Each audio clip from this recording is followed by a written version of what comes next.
is an Unspoiled Network podcast. This is Unspoiled, covering The Dark Tower, Book 5, Wolves of the Calla, Book 3, Chapter 2, The Dogan, Part 1. I'm sorry, I can't get through these fucking chapter titles, guys. Does he do this on purpose to fuck with us? Does he realize what this sounds like? You're gonna be really upset when you get to book 6 and it's like, sentence 27. Oh, God. Thank you for listening, everyone. Welcome to Unspoiled.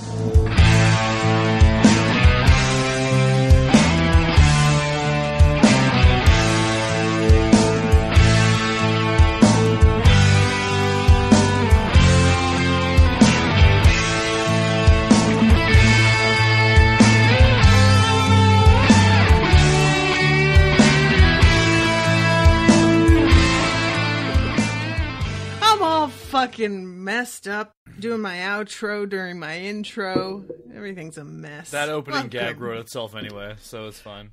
So I am Natasha. I am Miles. And Miles is the spoiled one on this series who has read all of the books. I have read all the books. Da, da, da. Now we can finally say that. Yeah, except for the 8th one, but that doesn't matter right now. So that's fine. And I have only read up until this point, so no spoilers. Yeah. And we did not record last week because it was Halloween, and that is a high holiday for me. What did you do on Halloween? I went to this lake nearby to watch the sunset, and then drove down a bunch of side streets that I could see all of the little kids trick-or-treating, which was adorable. And it was nice and cool here in Texas for a change. It was like 50 degrees, and there were people out like handing out treats, sitting at fire pits and stuff. And it was just so nice. And then we went home and we carved a bunch of pumpkins on Facebook Live in the patrons group and watched 10 Cloverfield Lane. Oh, have you seen that? A bunch of people voted on like the top 8 movies. I have not seen it. No. Watch. People kept saying like it was a very divisive one. It won by a landslide, but a lot of people were like, "Oh, this was so terrible." I didn't think some it was so people terrible. wanted you to review it because they thought it was good, and some people wanted you to review it because they thought it was bad. That kind of thing. I'm not sure, to be honest, if it was because I know that the one person who jumped in and said that they hated it hadn't been there in time for the vote. Yeah. But it has a weird ending that really was surprising, and I could see that the ending might make people just go, what the fuck? But I just thought it was really well done for the most part, and John Goodman really makes an impression. So, yeah. That man's magic. Yeah. He is something. So, yeah, what did you do on Halloween, sir? Oh man, so Sharon and I went trick-or-treating with her niece. So that was fun. Her niece is 4, I think. 4 or 5. So what was her niece? Her niece was Ray. Oh my god, that's the best thing ever. It was pretty adorable. She had a little lightsaber, and it was pretty great. And then it was a good thing. We kind of had, other than that, had a pretty chill Halloween, which was good because I was still recovering from the Halloween party that we had the Saturday before. So that should tell you something about that party. I, however, am not going to say much of anything about that party. Maybe someday. Maybe in private. Not here. Well, I guess that's a good sign. Yeah. Yeah, actually, it's a very good sign. So, welcome back, everybody, and sorry for making you wait a week. We didn't plan on taking that week off, but I have been having a really packed couple of weeks. I don't think that I fully realized how much I was going to have to change up my schedule because of the trip coming up at the end of the month. Yeah. And with Halloween and me dedicating as much time as I did to my costume, and then Owen's birthday is tomorrow, and I, in true Natasha fashion, decided to go way too far for his birthday, and so that took several solid days of work. I just needed a day. So we took that day off, and we're going to be taking the third third week of the month off, or the fourth week, I guess it'll be. It'll be the very tail end of November by then. The Thanksgiving week, yeah. It's the week after Thanksgiving. Oh, okay. So, yeah, everybody just be ready for that. And I can't wait to have a vacation. Holy shit. Yeah, that's probably going to be a 2-week break then, because Thanksgiving week I'm not going to be around. Oh, all right. So we're going into a bit of a hiatus coming up, everybody. Yeah. Oh, wait, actually, God, I'm looking at it now. So Thanksgiving week I'm not around. You're not going to be around the week after Thanksgiving. Mm-hmm. And then the following week I am also not going to be around. Because I'm going to be in Seattle. So this we're going to have... So we're going to have, the nenext 2 weeks, and then we're off for, almost a month. I think it's going to be, a month, yeah. It might be a full month. Sorry, everyone. Yeah, sorry about that, guys. It's because, Thanksgiving, and then I'm going to... I'm going to be...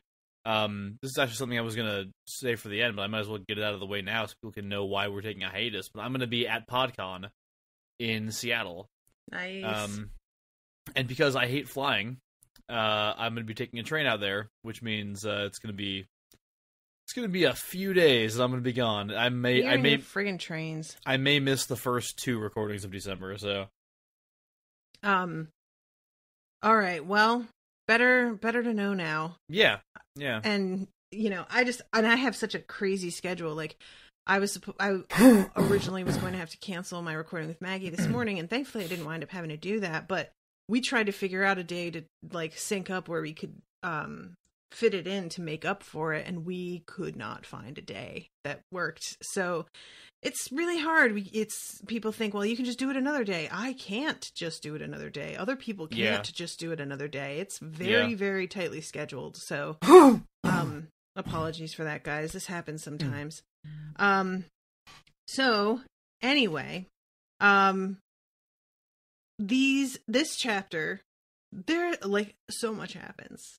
So much more. A lot happens in this chapter. Within one chapter than I expected. It's more, I guess it's not just that things happen, but it is resolved in large part in one chapter. Yes. He goes in with an objective and looks like he meets his objective and gets out of there in the one, which I really didn't think was what was going to happen. This chapter is Eddie's trip to New York. Basically, they could have just named it that. Mm-hmm. Eddie goes to New York. Eddie goes to New York. Fast Eddie goes to New York. So we begin with Roland and Eddie entering the church to retrieve Black 13. Yep. And, this is a bad time. Yeah, King is really good at emphasizing dread. Yes. And the way that he starts it off, the thing they had come for was humming. It was a sleepy hum, but he hated the sound of it just the same. The church itself felt freaky.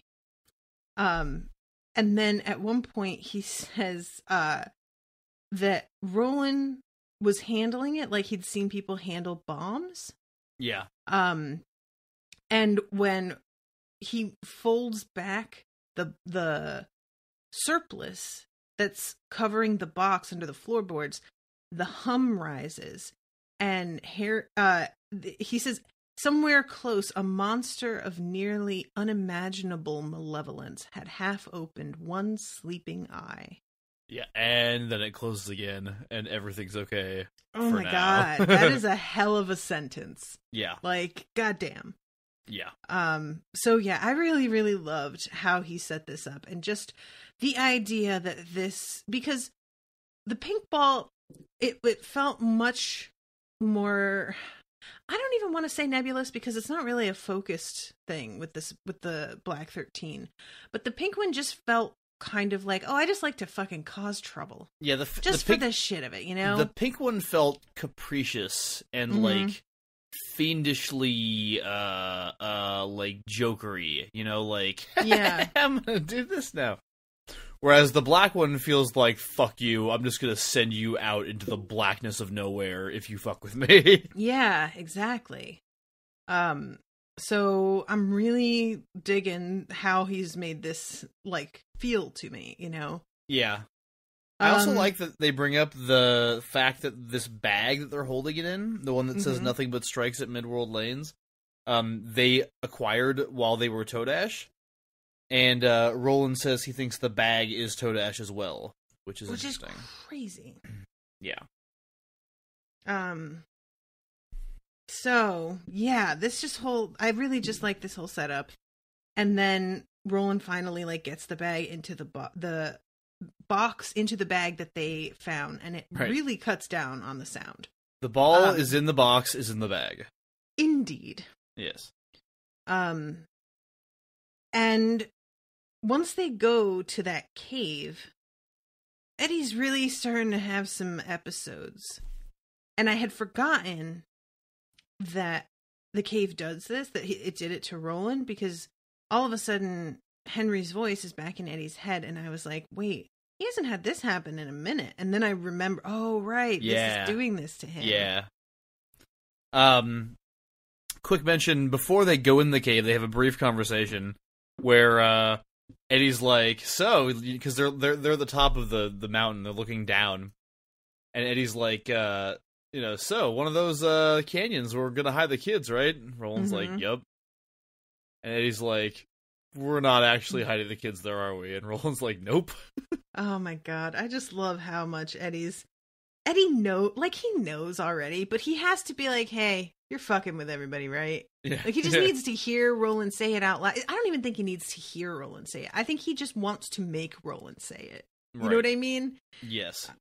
But yeah, and this is when he's like, oh yeah, I think that there's somebody who is going and telling. Yeah. I think there's a...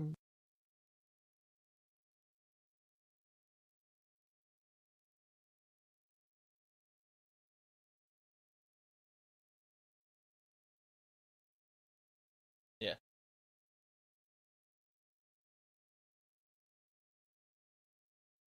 Mm-hmm. Yep. Yeah, I just really want to know what the fuck's under the masks, because he's like, I don't think there's anything, and he says both because of what's under their masks, and I'm just like, well, look, fucking king, you know? So they get to the cave, and Eddie is having a hard time with these voices in his head, but Roland's like, well, if you don't want to do it, and he's like, yeah, I want to fucking do it, shut up. He's like, yeah, I'm scared, I'm still gonna do it. Knock it off. Maybe any of those. Roland even offers to, like, hypnotize maybe him. all of them. Yeah, no, I love this too. I love especially Roland just, like, lays it out right here. He's just like, you know, there's nothing fucking magic about any of this. Like, the wolves always know where to find the kids. Guess they must be magic, or someone's telling them. Whichever one of those you think is more likely.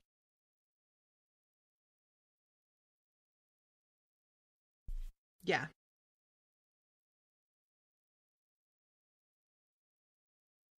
Right. Yeah, you don't get to know.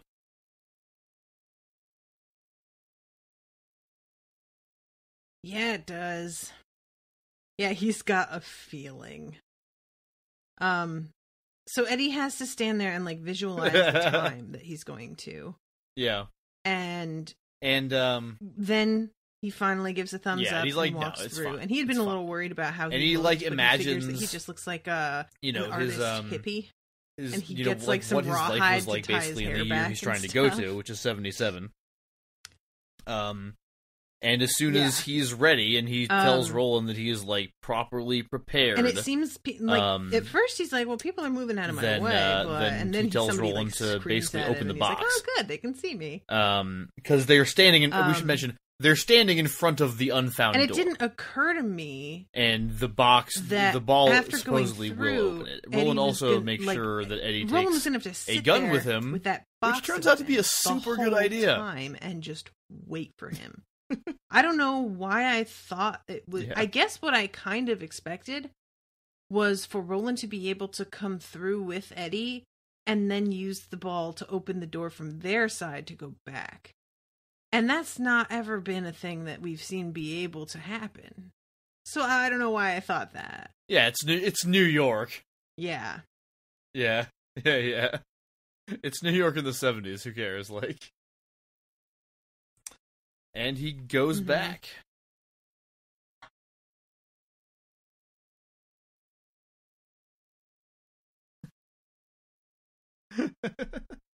Hey, watch where you're going!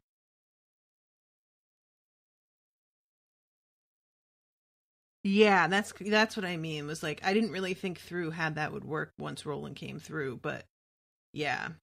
So Eddie's walking around and he finds the Manhattan Restaurant of the Mind, and it is closed in the middle of the day, and Balazar's car is out front. And he's like, yep. So he saunters on up.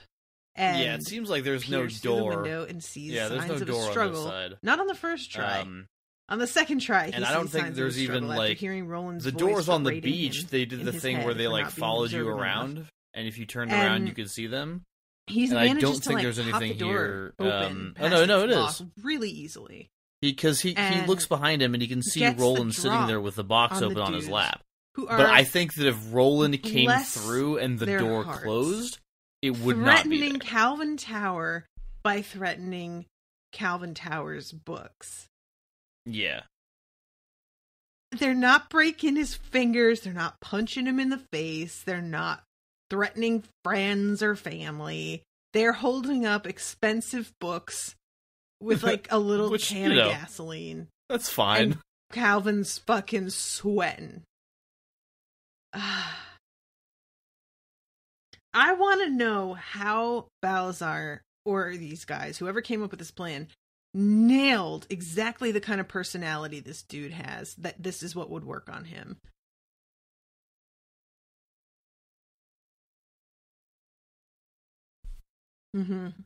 Yeah.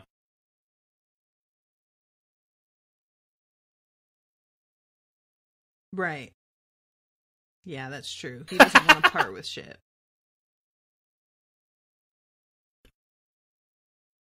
It's super effective. Oh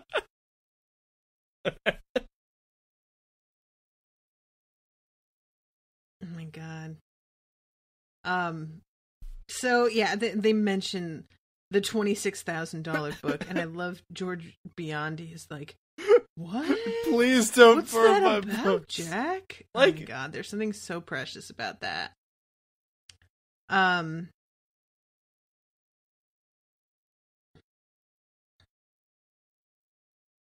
Well, I mean, I think they talk about it a little bit, like, not only the gangsters, but when Eddie is talking to Tower later, and, like, this is the place where Calvin Tower keeps his books.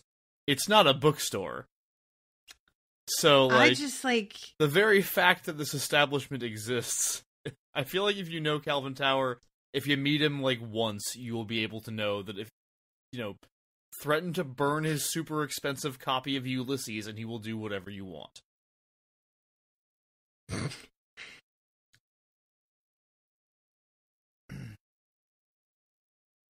Which, like, how much does a verbal commitment weigh? That's my main question, is like, when I realized that they're not even trying to get him to sign it over now. And like, Eddie, well, okay, I should say, or something. I was going to say that Eddie gets the drop on them in spectacular just fashion, which he asking does. for a verbal commitment. But first we learn that the thing that these guys want is can that possibly be? Something Calvin else still refuses that to Tower even do has, that Balazar specifically wants. And I'm just, like, imagining this threatening, so here's what's gonna happen. George is gonna cut off your finger. I mean, George is gonna pour gasoline over this book, and I'm gonna light it on fire. I wish he fucking would do and then that, I'm gonna because take how another hilarious book would that be? Case of treasures. I'm gonna ask you under duress for a verbal commitment to sell that lot to the Somer Corporation. Some of my best friends were being threatened at the time, and I cannot be held responsible for my reaction.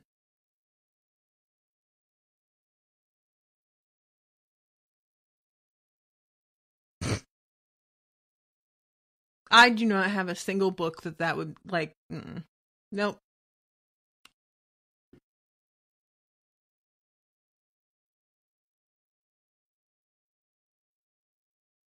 I mean, did you just like skip there for a second? It sounded like you think he knows he's not getting out of it. You know what I mean? Like, I don't think Calvin Tower like is going to be able to give them a verbal agreement and then later be like, "Sorry guys, it wasn't written down." Like, he could do that. Yeah, right. Oh my god. This contract is not valid. Not valid at all.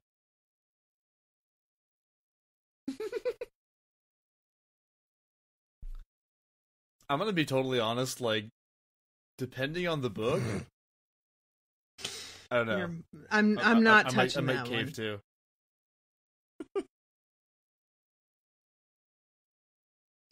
I know, like, it would have to be like my neighbors. So it wouldn't be any one book because like none of my books are any valid like are. Yeah, I mean, I've often thought about this. Like, but what if it was a pet? That was me. That was me stammering. That's so awful, you know. Yeah, I had a record scratch in my brain. Exactly.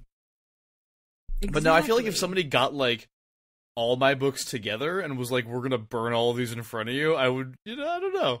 I might give them what they wanted. Let's not think about this anymore because I'm starting I feel like, to get, I'd be more upset if they had kill like a pet, whatever. My wife or my dog or my parents, but like maybe not as upset as if they had my cousins. Or maybe like I'd be more upset about the books than like I don't know, my neighbor. Yes. No. I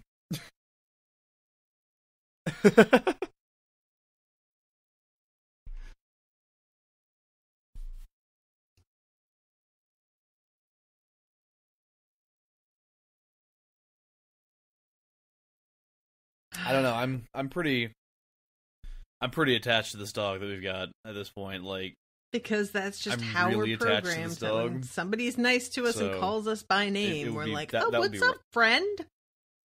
Yep. Let's. Yeah. Right. Let's get to the good part of this, which is when Eddie walks up. So good. And Jack notices him.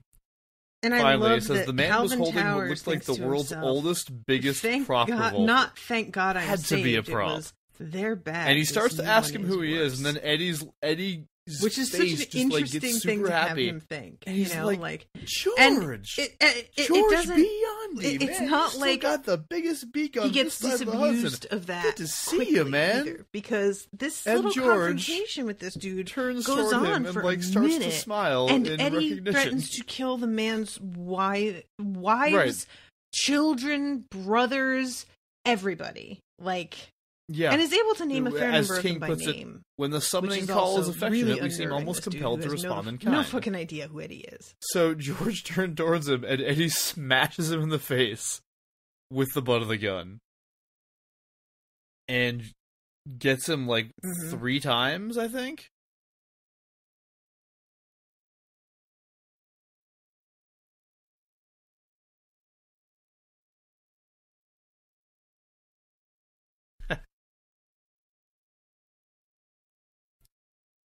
Well, yeah. Mm-hmm. Yes.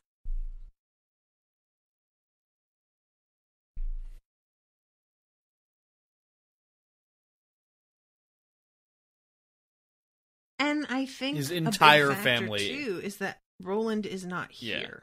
Yeah. I feel like he restrains himself when Roland's around because he feels like Roland's really the gunslinger.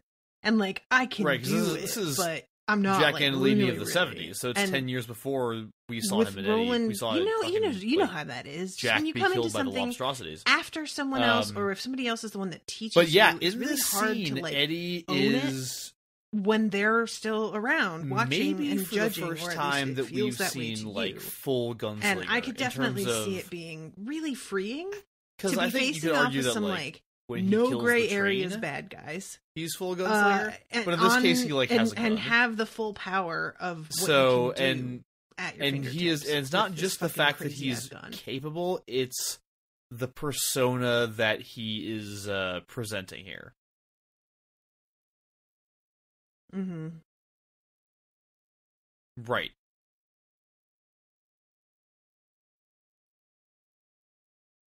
Yeah. Right.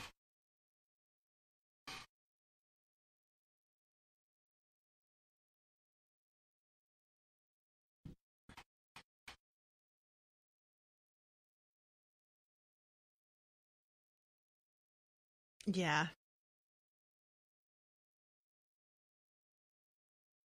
Right.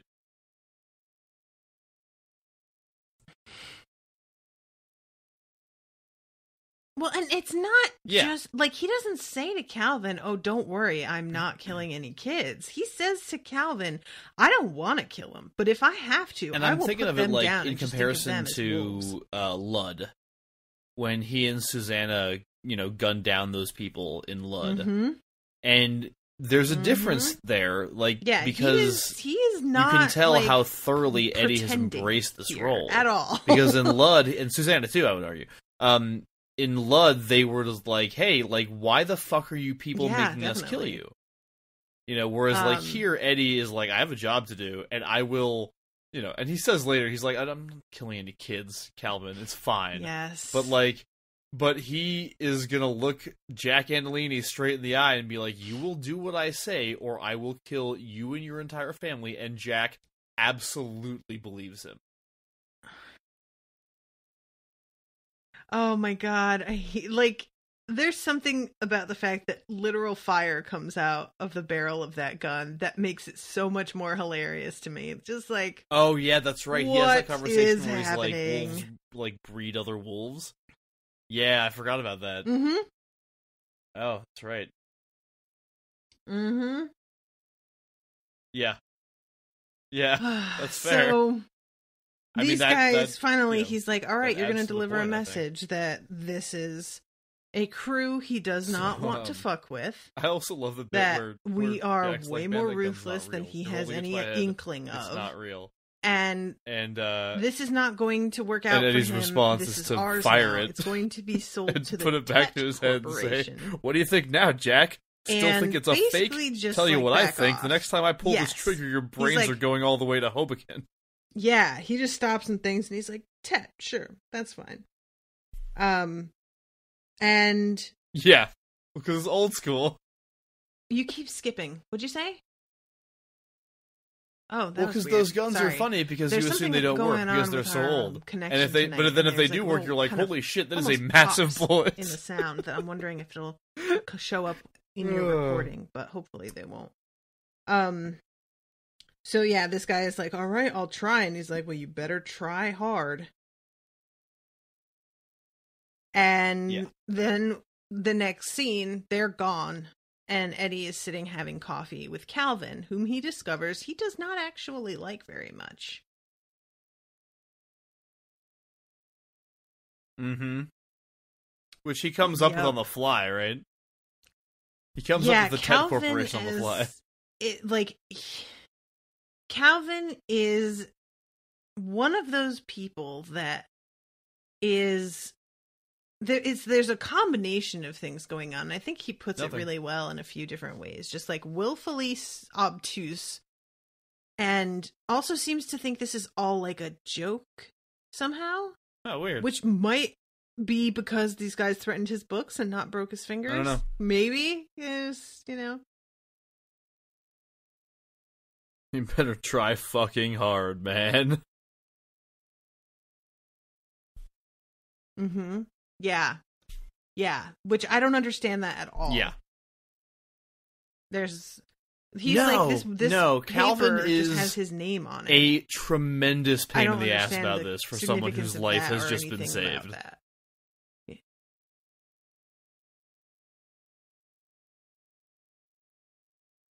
Well, yeah, but how does his grandfather know Roland's name? That's, like... You liar. But yeah, he's like, just, you're cackling way too much at that. I love that Miles, now that he's finally finished, gets to kind of maybe, but it's all very like surreal to him. Should have been basking because it turns out to be kind of a thing that was in like his his grandfather's will. Finished, you couldn't. So now I have to put up with like your smugness turned up to 11 because you're finally able to do this. Yep. Here it yeah. This is what I have to look forward to for like 2.5 more books. I think it's just to like delineate who to talk to, right? Like who to sell to. Tells Calvin, "Hey, so you're going to sell to us?" And Calvin's face closes off. Like that, I don't know. Well, I don't know about that. No idea about that. And it's like, are you serious right now, dude? Holy shit! And I just really love that this dude who like. Sorry. Because doesn't he ask him if he has an Ex Libris ring, like the guy that saved? Isn't that correct? Well, what I want to, like, because of what I'm saying here. I know, and now I can, finally. We, I think, have been laboring under this idea that Calvin Tower is, like, upstanding citizen on the other side of the door. Mr. Good Guy. And as it turns out, he's just sort of like, well, Mr. Not Terrible Guy. Not really good, good. In, like, the sense that he's standing up for himself in that he's not caving to these dudes, but he's not really like proactive about anything and seems to assign value to things that don't really make a lot of sense to most people. They wouldn't anyway. And is just sort of, there's like a miserliness about him, you know? So I kind of enjoyed that Calvin could have been this sort of let's go through this chronologically real quick. Bland. Yeah, well, you know, I just didn't want the bad guys to get the thing. And instead it's much more fucking childish than that. It's just it's mine. Yeah. No. You know, like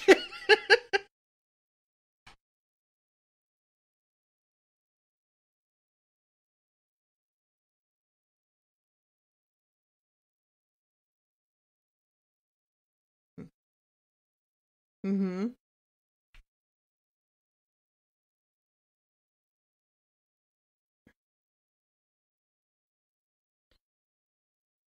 Right. And Eddie like flips the fuck out. Mm-hmm.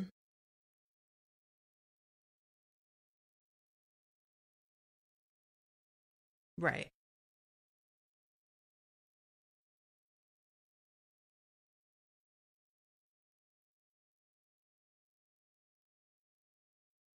Mm-hmm. Yes. Yeah.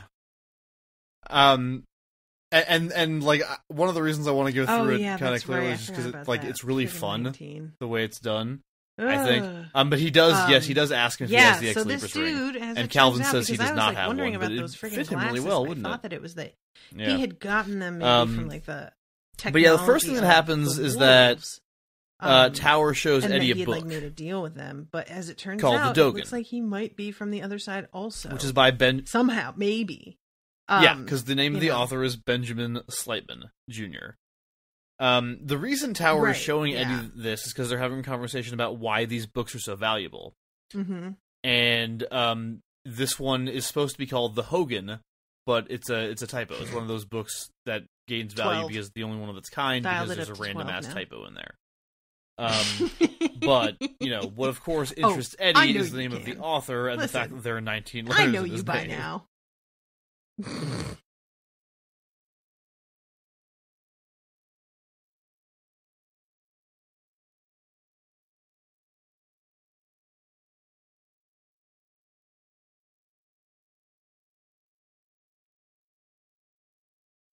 Mm-hmm.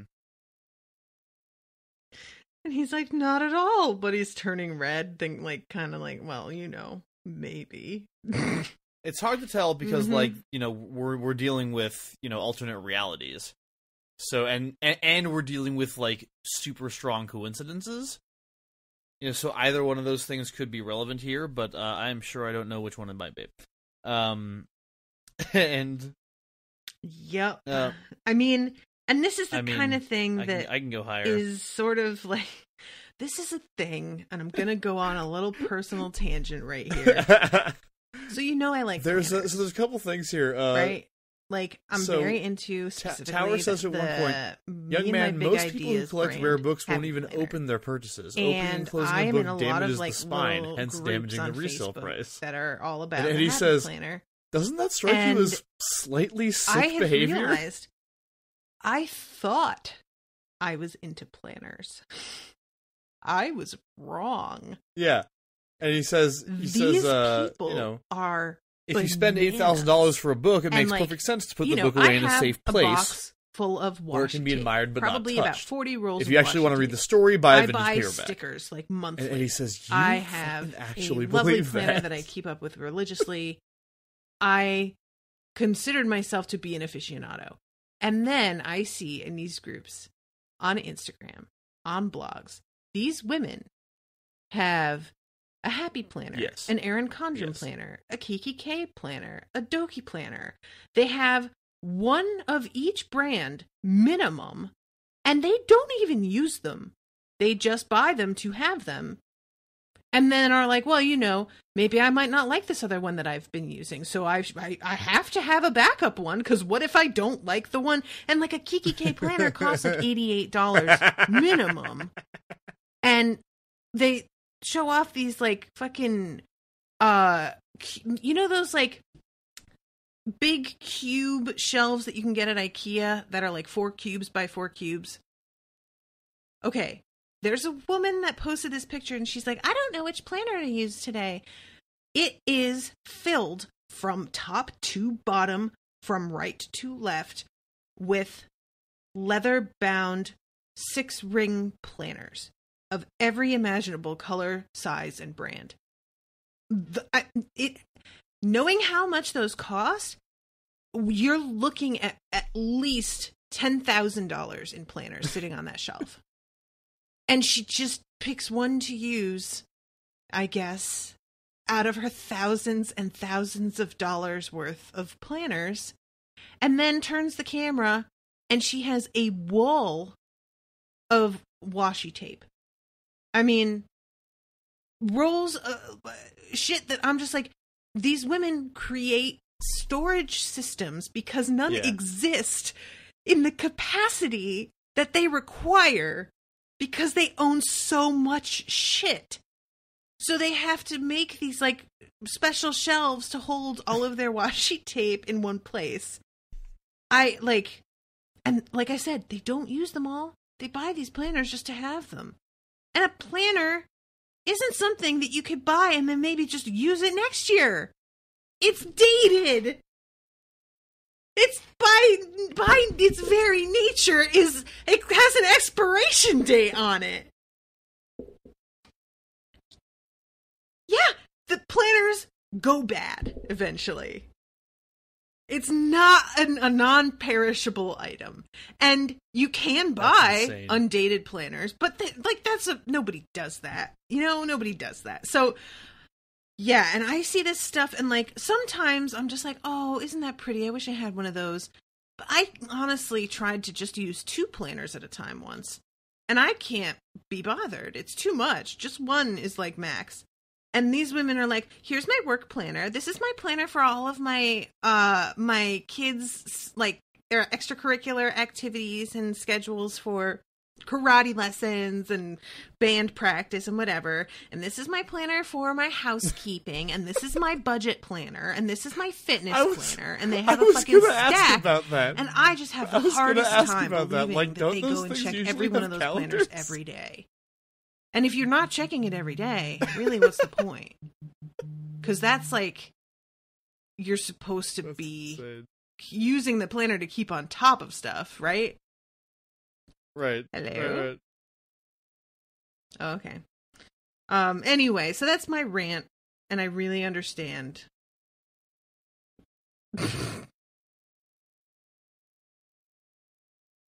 Yeah. Yep.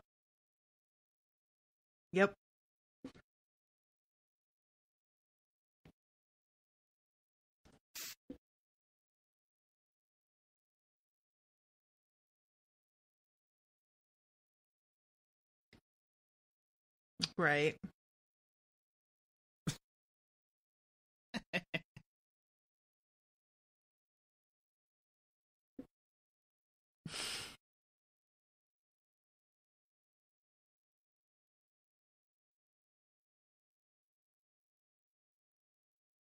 Right. Natasha, are you there? Hello? Okay, there we go. I got you back.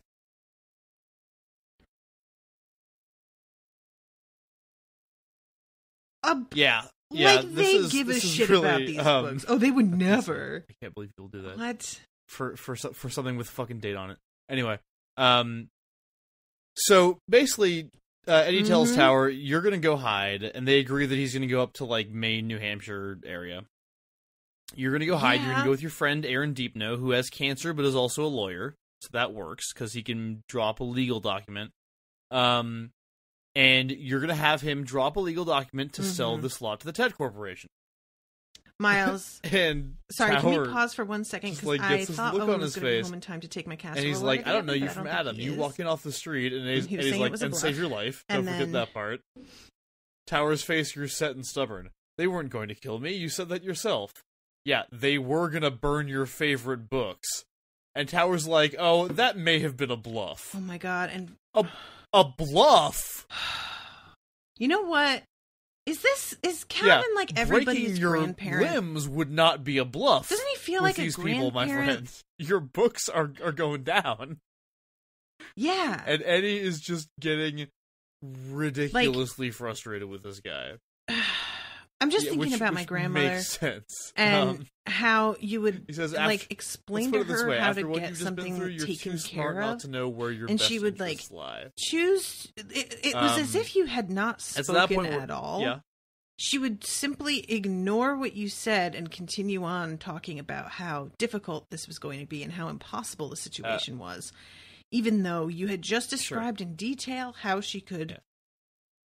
And that's what I feel like Calvin's over here, like, it's weirdly the opposite, where he's almost trying to act like there isn't a problem at all in the first place. Like, well, you know, those guys were just joshing. Like, I can't imagine what it would take to get him to realize they were serious. Even burning the book, like, do you think that would have done it?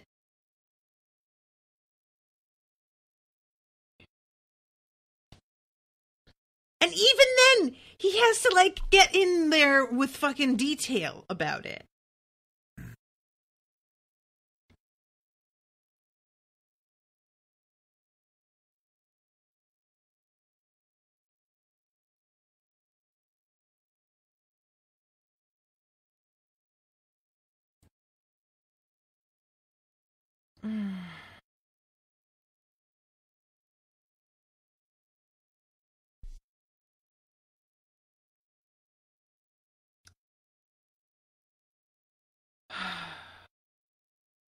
Oh, I'm sorry.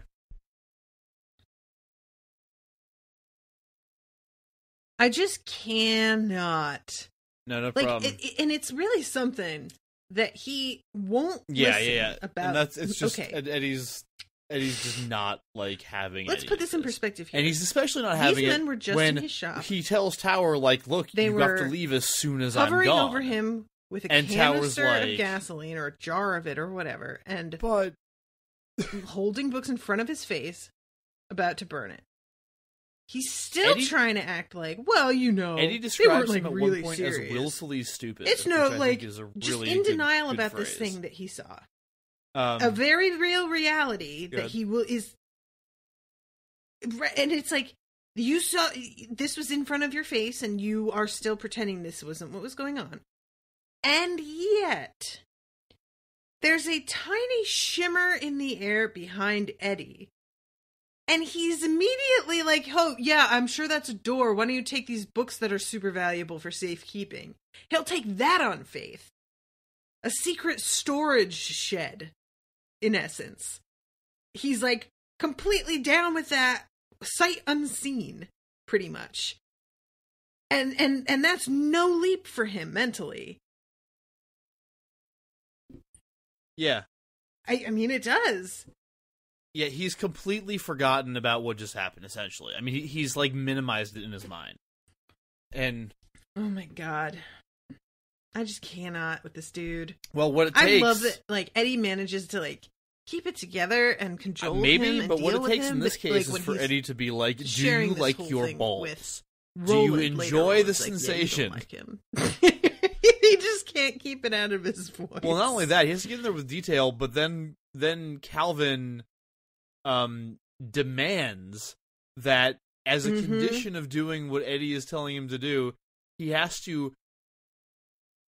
rescue the valuable first edition books and take them back through the door into Midworld so that Balazar and the gangsters don't find them. I love that Roland doesn't even like question it. I wish either. you could see my He's face just right like, now there's because a it's like a bookshelf tenth through. of what it looked like when I better first help read with this. that. Like, yeah, man.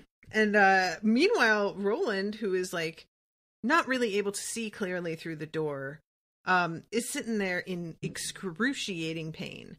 This thing is sucking the life out of him. Like, very seriously, it feels like, because he's actually got more gray hair after this ordeal than he did. So it really, really takes a toll. And he has to put bullets in his ears again because the chiming sound is too much for him.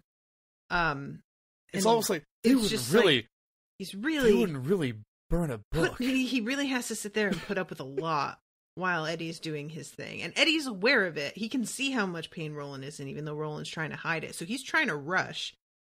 But, still, it's just... And it makes the arthritis grow worse as well. And he's been trying to hide that. And Eddie calls it, like, rheumatism, I think. Doesn't he? Or something like that? Like, he kind of downplays it, but I have an inkling Eddie knows better, and he's just trying to, like, be cool. Yeah, it's bizarre. I mean, because and it weirdly makes sense, because like he just latches onto something. It's like, no, I'm gonna make you do something. I care about my books.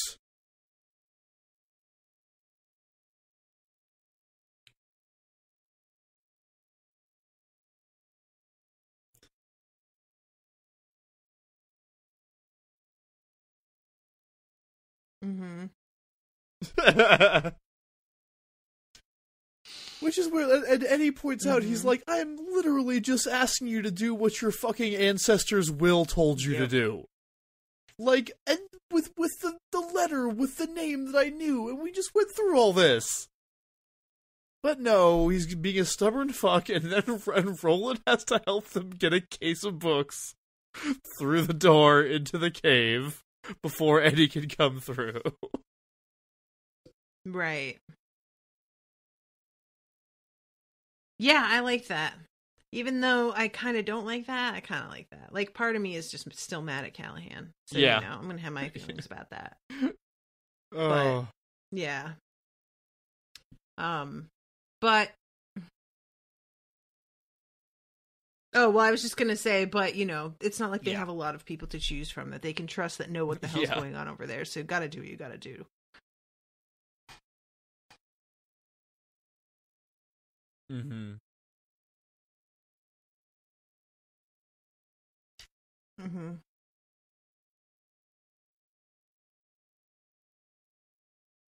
Right. Yeah.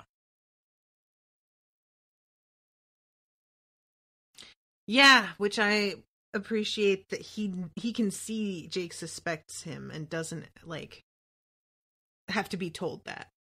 Because Eddie's like, well, how did you know? Did he say something? And he was like, no, he didn't have to.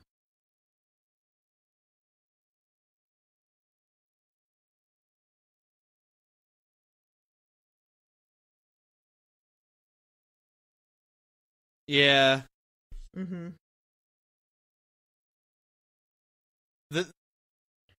Yeah, I don't know what the chapter ends with an acknowledgement that Eddie notices what's happening with Roland. So, when you end a chapter that way, it's kind of a good sign that something's happening there.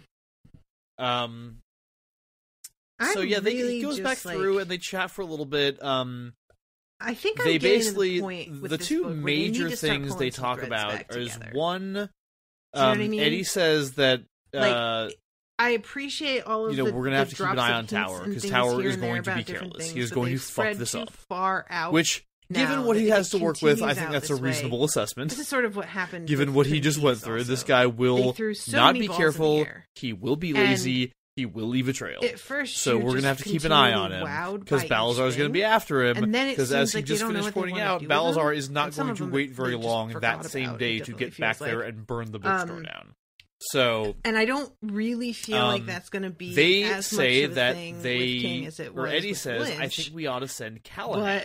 But to keep an eye on him. There are because Callahan's one of us. So many factors being revealed in the last 3-4 chapters that I really am starting to be overwhelmed the abortion thing, with keeping track of everything and the implications of it. And then the other thing they talk about is that so I'm hoping that some stuff starts to be pulled, if not just pulled back on completely, at least tied in with other stuff so that it feels like it. And then finally, the chapter ends with everybody going is the traitor Ben Spence? There's just a lot. Is the traitor Ben Slightman? Yeah, the traitor is Ben Slightman. It's pretty clear.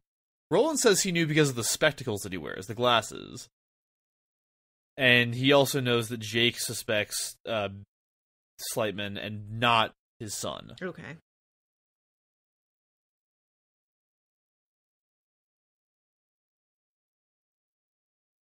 Okay. Yeah. Right. And Eddie does say...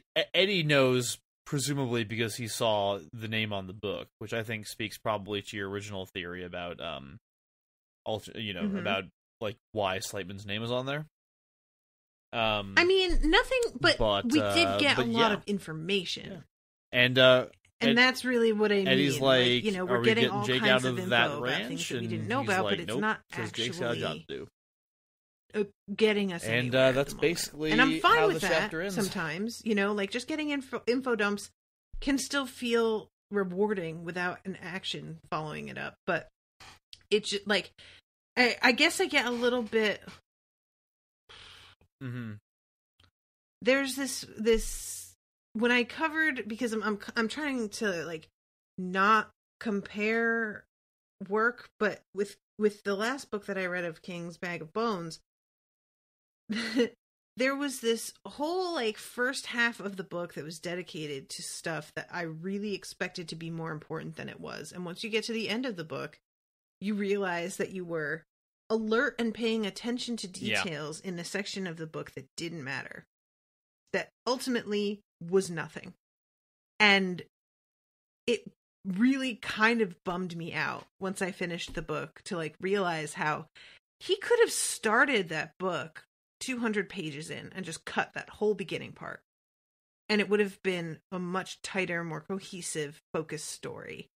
And instead, I had to go down this winding fucking road of King's personal bullshit that he's working out on paper. And I'm expending my energy not only reading it, but trying to hold the details of things in my mind, thinking there is going to be some significance to this later. Yeah, and then the actual things that are important, I dismissed. Yeah, I hear because what you're at the saying. time they did not feel important, and then it turned out they were the whole. Without going plot into of the book. more detail about that whole thing, this is not. By the time we find out that they're the whole fucking plot of the book, there's I'm not saying it's not going to come together, left, and the part of the book that I was actually interested gets cut off short and isn't really explored or dealt with. In a way that I found satisfying we've at all. Seen that already. And I'm saying this it really sounds like I hated the book, and I didn't. I enjoyed the book.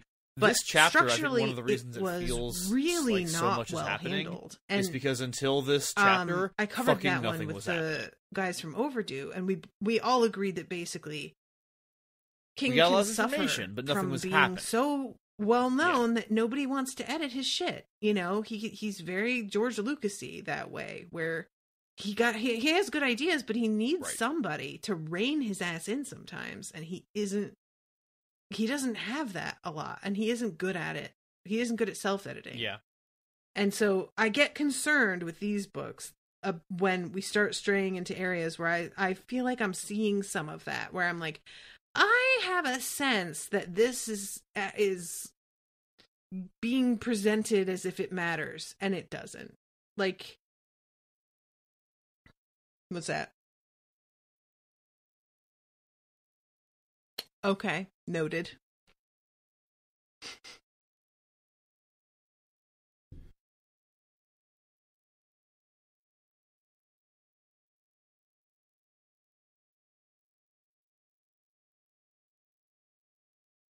All right, noted. I don't think that one was on my list at all, but I actually posted asking people what I should do for the book club and like never went back and looked at that thread, so it might be on there. Yeah. So yeah, that's where I'm at right now. Is like I've been enjoying this book, and I'm interested, and I still want to know things, and I'm invested. But I really am reaching the point where I'm like, okay, you better start making something pay off, like in a real way, you know?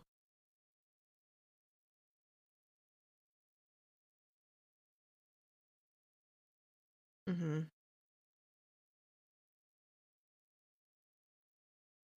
Awesome. Cool, cool, cool. So we're just doing the one? All right, noted. All right, everybody. Well, I think I am not going to read new patrons this week because I did not pull that shit up in time. My apologies, everybody. I will do yeah, I sensed that. So I'll do a double batch of new patrons next week.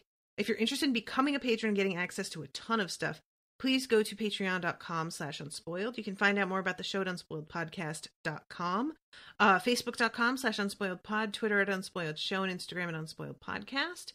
And, sir, take it away.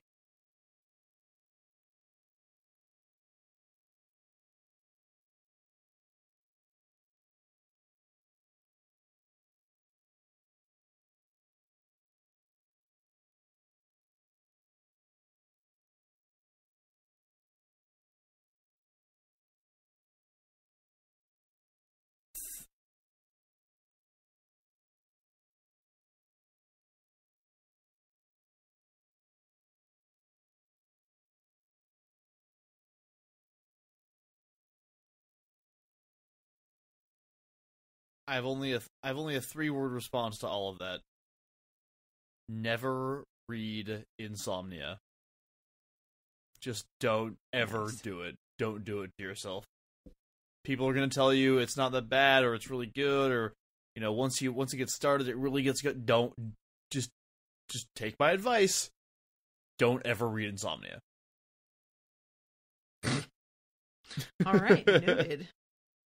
All right, everybody.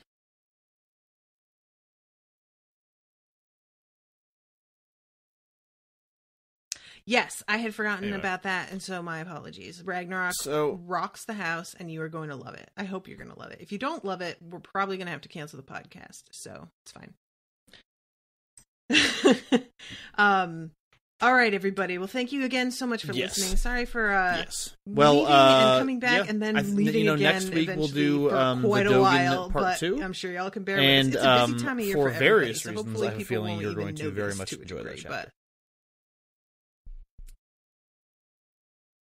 yeah, let's just do the one. Right, there you go. All right, everybody. We'll see you next. What?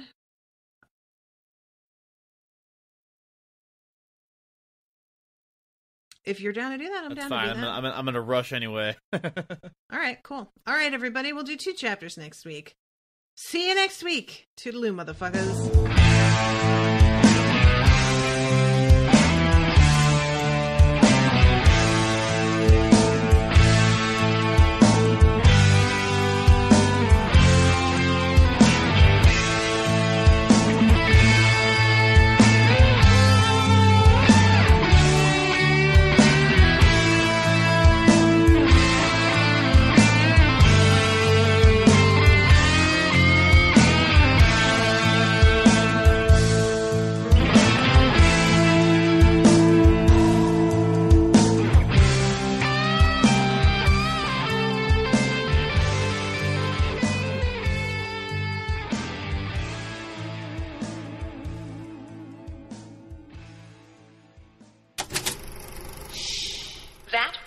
Unspoiled Network podcast.